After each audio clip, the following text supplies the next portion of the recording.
Our family of 6 is now a family of 7 as we have welcomed our 5th baby into the family. Come spend a summer homeschool day with the kids and I in deep South Texas.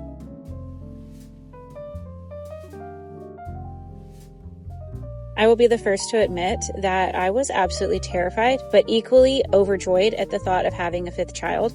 I truly wanted to have another baby, but at the same time was scared of the logistics of doing that as a homeschool mom.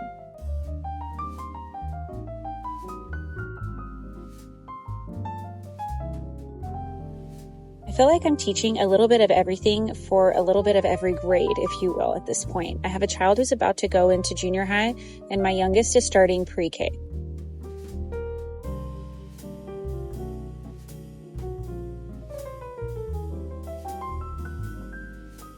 On any given day of the week, I'm teaching early phonics and number and letter recognition, along with teaching my older daughter how to actually read and blend sounds and CVC words, all of that stuff, while juggling junior high and late elementary for my other son as well.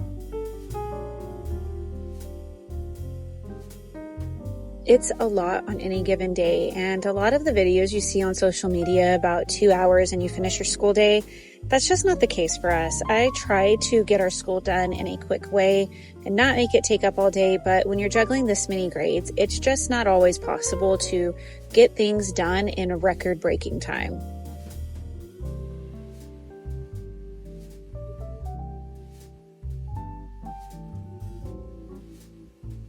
So welcoming our 5th child into the mix was something that not only overjoyed me, but did scare me a little bit and made me worried that I wouldn't be able to meet the academic needs of each of my children, as well as caring for a newborn.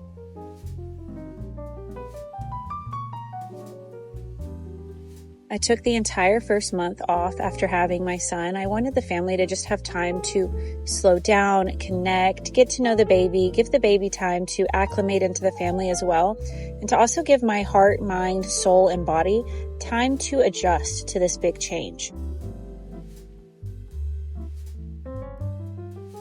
I've been back to homeschooling for the past 3 weeks, and yes, I have had bumpy days, I have had sleepless nights, but overall I would say that this has been one of the best postpartum experiences I have ever had, truly. And that's that I used to public school and had a lot more free time after I would drop off my older 2 boys, and this postpartum has been easier than those postpartums when we were growing our family.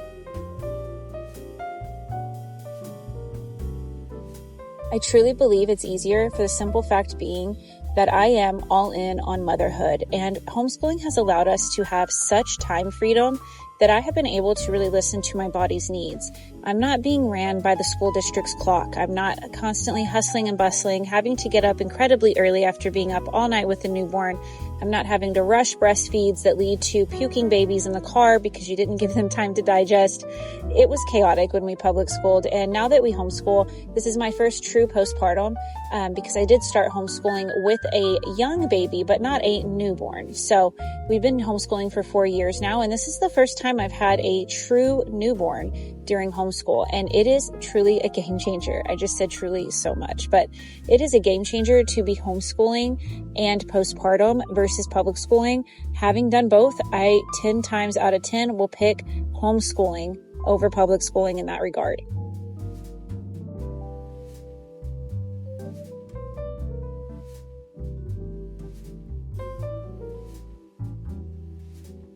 Another thing that has truly changed the game for me is just being gentle on myself. I was born in the 90s, so I'm a millennial, and I grew up in that hustle culture and that boss babe, content that used to be posted back in the OG Facebook days and early Instagram days. And I no longer adhere to this idea that we need to be grinding all the time. I think it is more so consistency than it is the grind. And now that I've aligned my mindset with that, I'm able to move from a place of rest and still be productive, but also not neglect my own needs for the sake of vain hustle, if you will. Sometimes we just want to look like we're working so hard that we run ourselves ragged and we hurt everyone around us and even hurt ourselves in the long run. So slowing down has been truly one of the biggest gifts that I gave myself, and just being gracious with myself, being gentle in this season, and recognizing that despite how long days may feel, and some years may even feel long, this season that you're in with raising young children is incredibly short.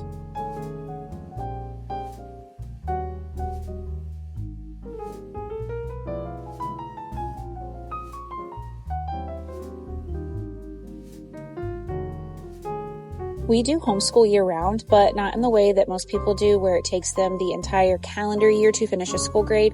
We finish our school grades within the same parameters as most public schools, but we school throughout the summer in more of a review way, and also early introduction if something's coming up that next school year that I think might be particularly challenging for a child. So for instance, in second and third grade, you're doing introductions to early multiplication. So I might introduce that in an earlier way throughout the summer, just very gently start introducing those topics, those concepts.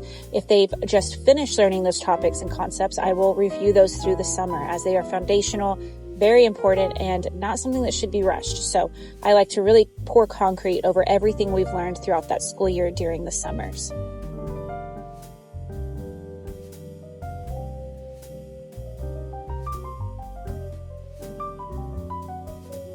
And because I had a baby close to the end of our typical school year, I have rolled what we didn't finish during our normal school year over into our summer, but kind of condensed it. We're getting through it much quicker, really taking time on the stuff that's important, and the things that we can master in a day, we definitely are, and we are stacking those things with other things that can be mastered in a day. Topics that you can kind of put all together, go over them once, the kids get it, and you just move on.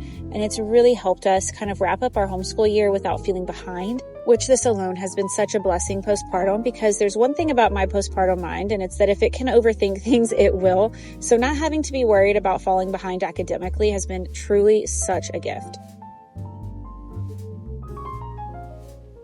So if you are wanting to grow your family and you are concerned that you don't have what it takes, I just want to encourage you that maybe in this very specific moment you don't. But one thing I have seen after each and every single pregnancy that I've had is that God extends the ability once the need is there, not before. And I know if you are anything like me, you're probably like, yeah, but I want to know that I can handle it before I commit to something.